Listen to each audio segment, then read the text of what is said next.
Hey guys!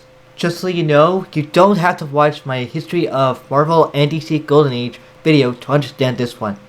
So, knowing I covered the Golden Age, now it's time for the Silver Age. And this video may be a tad bit longer due to Marvel Comics' popularity in the 60s. So, it was the 1950s. It was pretty much a quiet type of decade for a while. Most comics were about romance, sci-fi, war, etc. And a lot of superhero titles were retired, except for Batman, Superman, and Wonder Woman.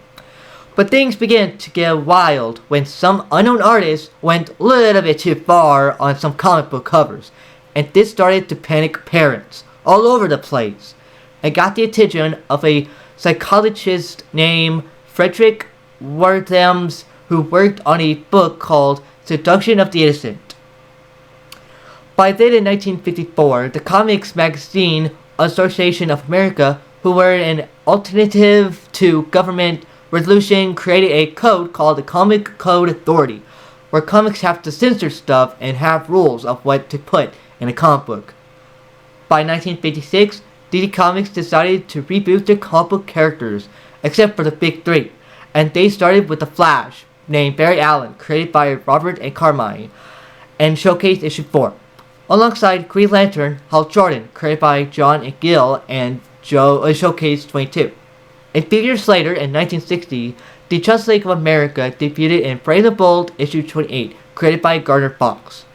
And that same year, Justice League will get its own series.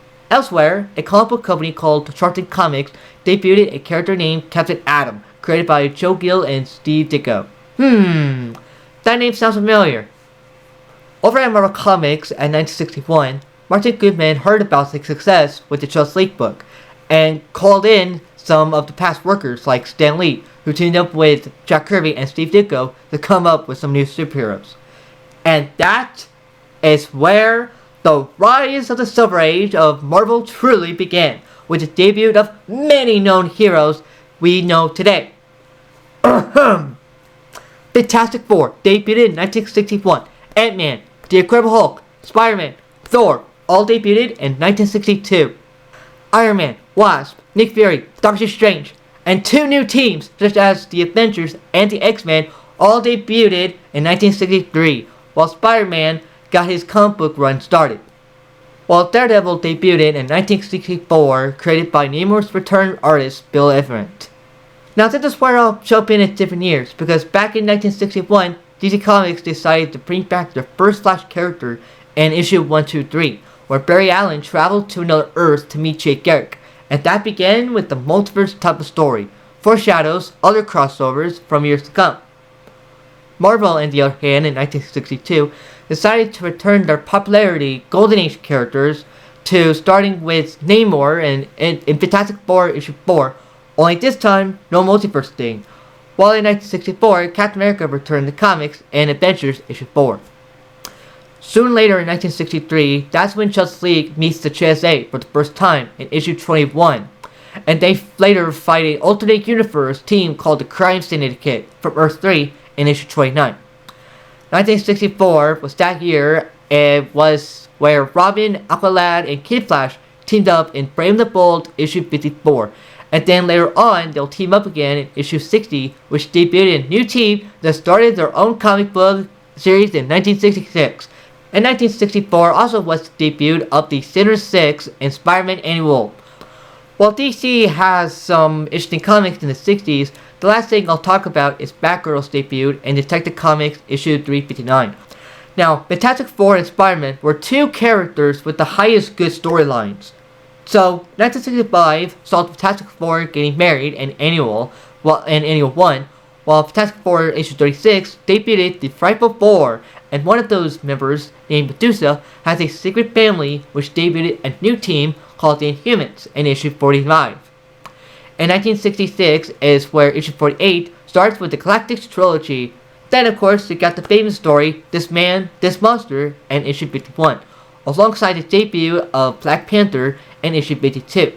And just like that, the Fantastic Four were on a roll with some good stories, while Spider-Man got a new artist that time. A man named John Romita Sr. became Spider-Man's next artist. In 1966, that pretty much started a new great run for Spider-Man. A couple of issue numbers he has done were issue 39 to 40 that saw the Green Goblin's identity being revealed.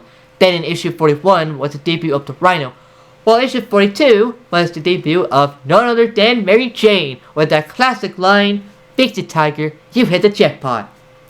While issue 50 to 52 was a classic Spider-Man story trilogy that debuted the Kingpin in 1967. Now, I know I skipped some popular villains and heroes alongside storylines here and there, but Marvel and DC has been very good lately in the 60s. However, I say that Marvel is way better in the 60s than DC because I hardly don't know any good comics from DC, while Marvel has a huge roster of goodies to read. The pro about reading Marvel is that, well, you get a good chunk of great debuts and early adventures of the heroes, while the cons would be the text itself. Same goes to DC Comics. But anyway, where do I get some trade paperbacks from them? Well, Marvel has two different reprint lines called Marvel Mighty Masterworks, a somewhat remake of the original ones, and the Epic line that also carry comics from the 60s. There also has been some omnibuses as well. As for DC, they kind of do have somewhat of a reprint line, and DC Finance has some interesting characters that could be cool to check out. By the way, if you're wondering how I remembered the history of Marvel DC, I bought some year-by-year books to help me learn about it. So that would do for this video, and I'll talk about the Bronze Age sometime later. So thanks for watching, and see you guys next time. Bye! If you enjoyed this video, please subscribe, share, like, and ring the notification bell, and check out other videos of my channel too. And hope you see you guys next time. Bye!